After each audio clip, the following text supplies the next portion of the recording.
In the final years of his life, Henry Clay Frick was already one of the richest men in American history. He had more money than he could ever spend, more land than he could ever walk, more power than most people ever taste. And yet, history would remember him not for what he owned, but for what he refused to sell. In 1919, Frick was presented with an offer. It was generous, it was strategic, and by every rational measure, it was the correct decision. His advisors urged him to take it. His associates expected him to take it. The future seemed to demand that he take it. Henry Clay Frick said no. At the time, it looked like strength, confidence, a man who could not be pressured. But years later, that single refusal would eclipse decades of success. Because this is not a story about a bad deal. It is a story about pride, about control, about the moment when wealth stops protecting you from yourself. And most of all, it is a story about an estate that outlived its owner's intentions, an estate he should have sold. Before we talk about the land, before we talk about the offer, we need to understand the man who believed nothing and no one could ever force his hand. Henry Clay Frick did not grow up powerful. He was born in 1849 in rural Pennsylvania, far removed from the world of marble halls and private collections that would later define his life. His beginnings were unremarkable. No dynasty, no inherited empire. What he had instead was something far more dangerous: certainty. From a young age, Frick believed that ownership was the ultimate form of security, that land meant leverage, that assets meant control. And control, to Frick, was everything. By his early 20s, he had entered the coke industry, the fuel that fed America's steel hunger. By his 30s, he was indispensable. And by the time Andrew Carnegie entered his orbit, Frick was no longer climbing the system. He was becoming the system. Together, they built an industrial machine that reshaped the American economy. But where Carnegie dreamed in ideals and philanthropy, Frick operated in absolutes. He did not negotiate with pressure, he did not bend under criticism, and he did not surrender property. To Frick, selling land was not strategy, it was surrender. This mindset would earn him respect, it would earn him fear, and eventually, it would cost him everything that mattered. Because while Frick understood how to build an empire, he never learned when to let one go. The estate at the center of this story was not just real estate. It was a symbol, a physical declaration of permanence, a statement that said, "I was here, and I will remain." And when the offer came, the one that history would later label as the turning point, Frick did not see risk. He saw an insult. He believed the land would always answer to him. What he failed to understand was that time never does. If you stay until the end of this story, you won't just understand why Henry Clay Frick refused to sell. You'll understand why some decisions once made can never be outgrown, no matter how rich you become, and why the most expensive mistakes are often the ones that feel the most justified in the moment. The estate was never meant to be practical. It was not built for efficiency. It was not designed for convenience. It was built to endure. Set apart from the noise of the city, the land stretched wide and deliberate, measured not in comfort, but in dominance. This was not a home, it was a statement. For Henry Clay Frick, the estate represented something far more valuable than income or resale potential. It represented finality. The idea that a man could place his name on a piece of the earth and declare it settled. By the time Frick acquired the property, his public reputation was already sealed. He was known as disciplined, unyielding, and deeply territorial. The estate matched him perfectly. The grounds were expansive, meticulously controlled, and intentionally insulated from the world beyond its borders. Every gate was deliberate, every wall a reminder. Nothing here was accidental. Frick did not see the land as an investment. He saw it as an extension of himself, a permanent answer to a temporary world. While other magnates diversified, moved, adjusted, Frick anchored. He believed stability was strength, and in his mind, nothing was more stable than land that could not be moved, diluted, or challenged. As the years passed, the value of the estate increased, not just financially, but symbolically. To critics, it was excessive. To admirers, it was proof. Proof that Frick had won. And yet, beneath the surface, the world around the estate was changing. Cities expanded, institutions evolved, cultural power shifted. Land that once symbolized permanence began to symbolize opportunity. Developers noticed. Collectors noticed. Public institutions noticed. And eventually, so did those with the capital to make an offer that could not be ignored. The estate sat at the intersection of old money and new ambition. It was no longer just land, it was leverage. And leverage invites pressure. By the late 1910s, the estate had become something Frick had not anticipated. A target, not for conquest, but for conversion.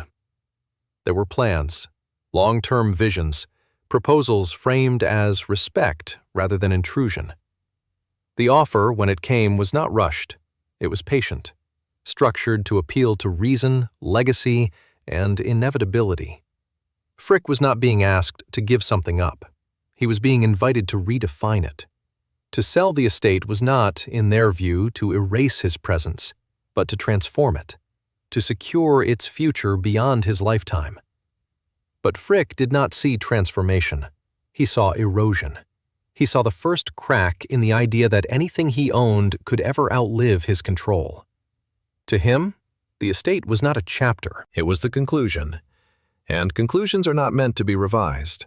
As discussions began quietly circulating around the property, Frick remained unmoved.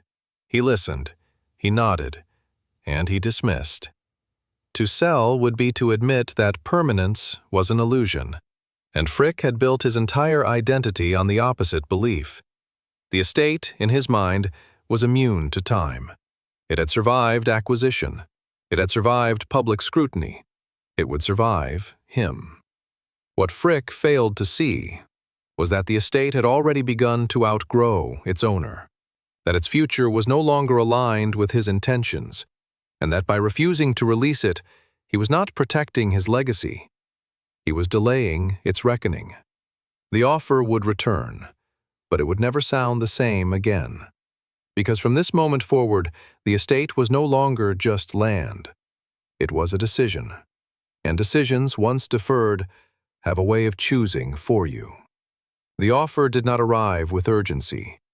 It arrived with confidence. There were no ultimatums, no pressure tactics, no sense of desperation.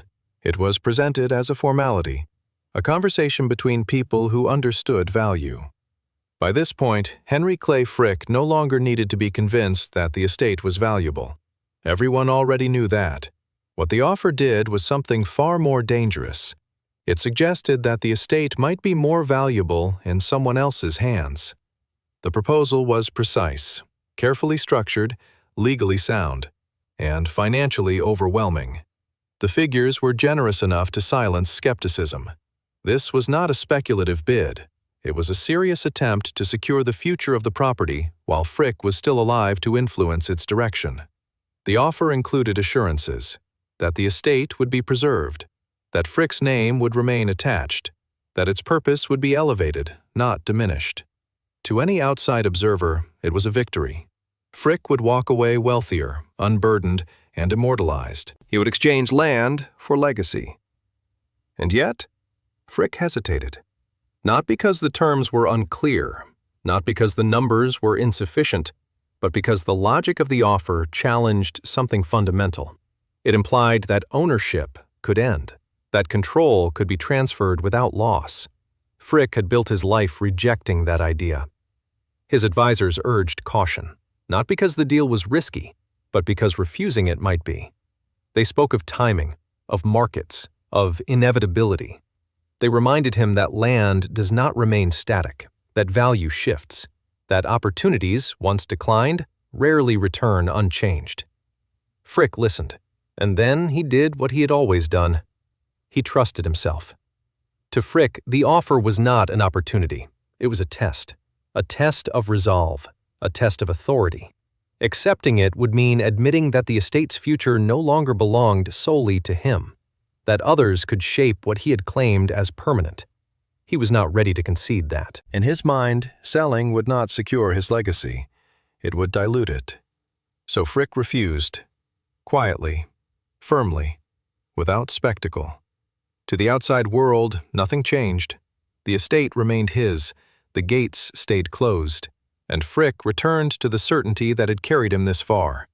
But beneath the surface, the refusal sent a signal that Frick was immovable, and immovable things do not adapt. What Frick could not know at the time was that this refusal would become the defining moment of the estate's history, that the deal he turned down would soon be remembered not for its terms, but for its absence, and that by rejecting the offer, Frick had not preserved control. He had postponed consequence. Because control is never lost all at once. It erodes, and when it finally breaks, it does so without asking permission. To understand why Henry Clay Frick refused the offer, you have to understand how he saw the world. Frick did not believe in flexibility. He believed in certainty. His entire life had reinforced the same lesson. Those who held their ground eventually won. When labor unions challenged him, he did not bend. When public opinion turned against him, he did not retreat. When partners disagreed, he outlasted them. Time and again, refusal had worked. So when the offer arrived, Frick did not interpret it as opportunity. He interpreted it as pressure. And pressure, to him, was something to be resisted, not negotiated with. Selling the estate would have required Frick to accept a truth he had spent decades avoiding: that ownership is temporary, that control is borrowed, that permanence is a narrative, not a guarantee. Frick rejected all three. In his mind, the estate was safe precisely because it was unmoving. He believed that as long as it remained in his possession, its meaning could not change.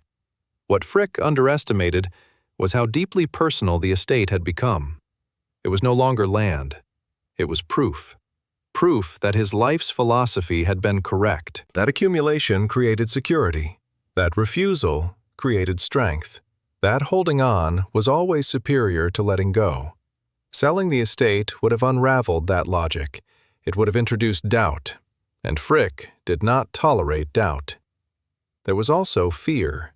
Not the kind that announces itself loudly, but the quiet kind that disguises itself as principle.